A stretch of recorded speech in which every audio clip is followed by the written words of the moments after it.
चुका है। Hi friends, welcome back to my ఇంటీస్ వర్క్ ఫ్యాక్ట్స్. క్రికెట్ అంటే చాలు చిన్న పెద్ద అనే తేడా లేకుండా ప్రతి ఒక్కరూ టీవీలకు అతుక్కుపోతారు. అందుకే క్రికెట్ అంటే ఒక ఎమోషన్ అని అందరూ అంటారు. అయితే క్రికెట్ చూసినప్పుడల్లా చాలామంది నేను కూడా క్రికెటర్ అయిపోతే బాగుండు అని అనుకుంటూ ఉంటారు. ప్రపంచ కప్లో భారత్ అద్భుతంగా ఆడినా కూడా వరల్డ్ కప్ గెలవలేకపోయింది. ఈ విషయంలో ప్రతి భారతీయుడు బాధపడ్డాడు. క్రికెట్ అభిమానులంతా నిరుత్సాహపడ్డారు. ఎందుకంటే ఇండియన్ క్రికెట్ టీం ఖచ్చితంగా వరల్డ్ కప్ గెలుస్తుందని దేశం మొత్తం ఎదురు చూసింది. కానీ వాళ్ళ ఆశలు అడియాసలైపోయాయి. ప్రపంచ కప్లో మేము ఆడుంటే కప్పును ఖచ్చితంగా కొట్టుకొచ్చే వాళ్ళమంటూ కోపాన్ని ప్రదర్శించిన వాళ్ళు కూడా ఉన్నారు.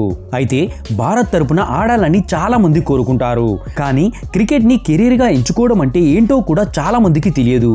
క్రికెటర్ అయితే ఎంత డబ్బు వస్తుంది, ఎలా ఫేమస్ అవుతారో కూడా అవగాహన ఉండదు.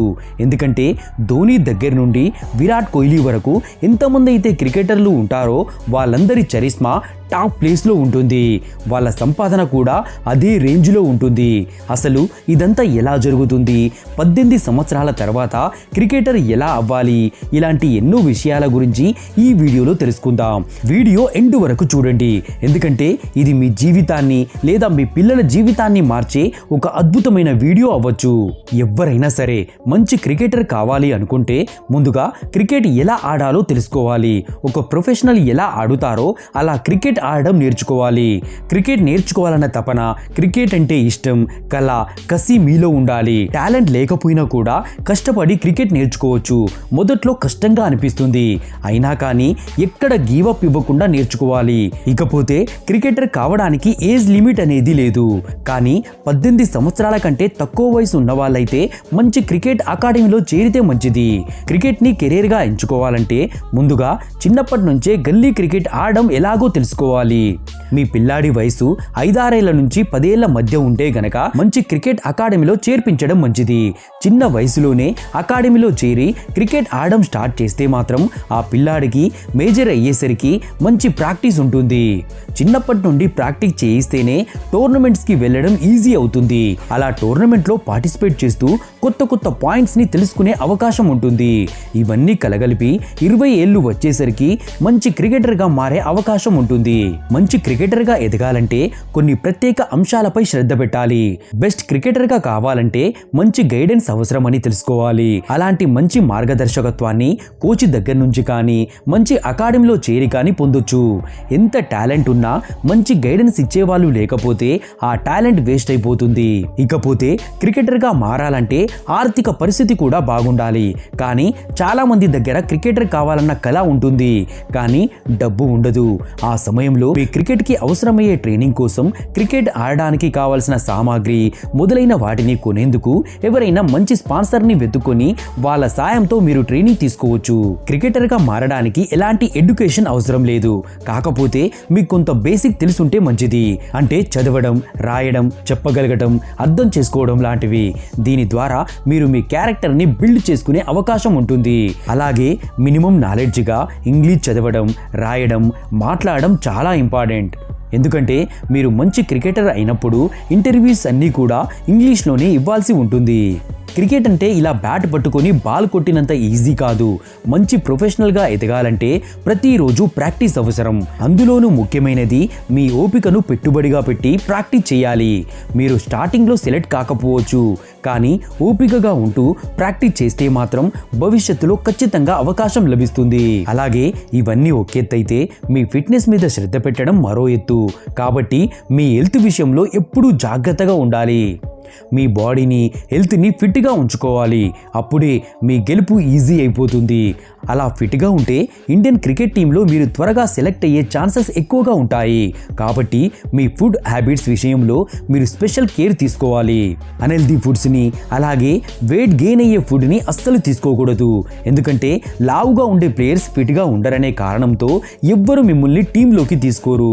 విరాట్ కోహ్లీ, ధోని, సచిన్ వంటి వాళ్ళ బాడీ స్ట్రక్చర్ గమనించండి. అప్పుడు మీరు ఎంత ఫిట్గా ఉండాలో మీకే తెలుస్తుంది. విరాట్ కోహ్లీని చూడండి, రోజు రోజుకు వయసు పెరుగుతున్నా కూడా వికెట్ల మధ్యలో చిరుతపులిలా పరుగెడుతూ ఉంటాడు. క్రికెట్ కావడానికి ప్రత్యేకమైన ఏజ్ లిమిట్ అనేది ఏమీ లేదు. 18 ఏళ్లలోపు క్రికెట్లోకి వస్తే సక్సెస్ రేట్ చాలా ఎక్కువగా ఉంటుంది. మీరు జూనియర్ లెవెల్ క్రికెట్ ఆడే అవకాశం ఉండదు. జూనియర్ లెవెల్లో మీరు టోర్నమెంట్కి వెళ్ళకపోతే గనక మీకు సీనియర్ లెవెల్లో క్రికెట్ టీంలో చేరడానికి ఛాన్స్ అనేది రాదు.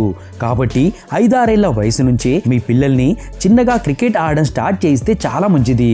ఒకవేళ మీలో ప్రతి బంతికి 4లు 6లు కొట్టే స్పెషల్ టాలెంట్ గనక ఉంటే మాత్రం మీ ఏజ్ ఎంతైనా కావచ్చు, మిమ్మల్ని క్రికెట్ టీంలోకి ఖచ్చితంగా తీసుకుంటారు. కానీ ఆ రకమైన న్యాచురల్ టాలెంట్ అనేది ఎవ్వరిలోనూ ఉండదు. కాబట్టి ఇంట్రెస్ట్ ఉన్న వాళ్ళు ప్రాక్టీస్ చేస్తూ తమను తాము మంచి క్రికెటర్గా తయారు చేసుకుంటూ ఉండాలి. అయితే గుర్తుపెట్టుకోవాల్సిన ముఖ్యమైన విషయం ఏంటంటే క్రికెట్కి సంబంధించిన ఎలాంటి ప్రత్యేకమైన కోర్స్ అనేది ఇప్పటి వరకు లేదు. కేవలం అకాడమీలో చేరి ట్రైనింగ్ తీసుకోవడం ద్వారా మాత్రమే సక్సెస్ సాధించే అవకాశం ఉంటుంది. దేశవ్యాప్తంగా ఎన్నో రకాల క్రికెట్ అకాడమీలు ఉన్నాయి.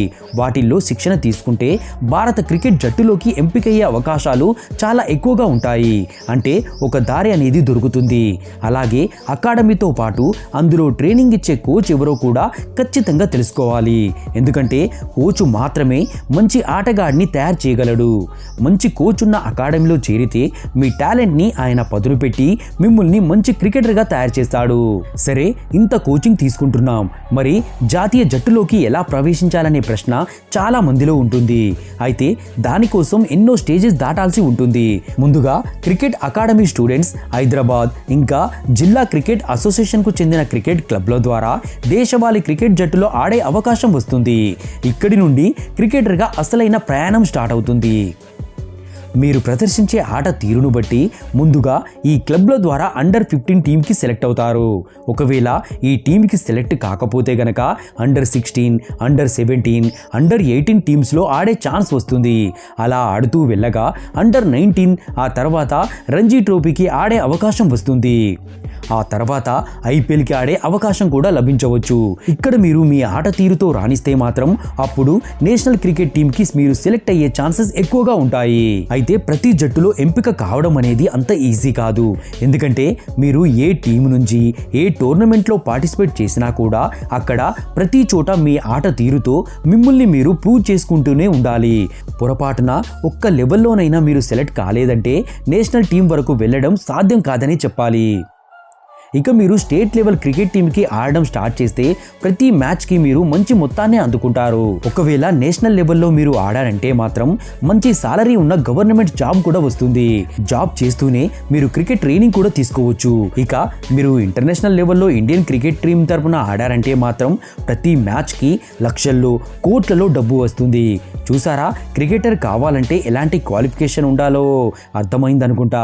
ఈ వీడియో మీలో ఎవరికో ఒకరికి తప్పకుండా యూజ్ అవుతుంది అనుకుంటున్నాను. అలాగే ఈ వీడియో మీకు ఎలా అనిపించిందో కింద కమెంట్ సెక్షన్లో చెప్పండి. ఈ వీడియోకి లైక్ చేసి మా ఛానల్ సబ్స్క్రైబ్ చేసి పక్కనే ఉన్న బెల్ యాక్టివేట్ చేసుకోవడం మాత్రం మర్చిపోకండి. మళ్ళీ ఇంకో ఇంట్రెస్టింగ్ వీడియోలో కలుద్దాం.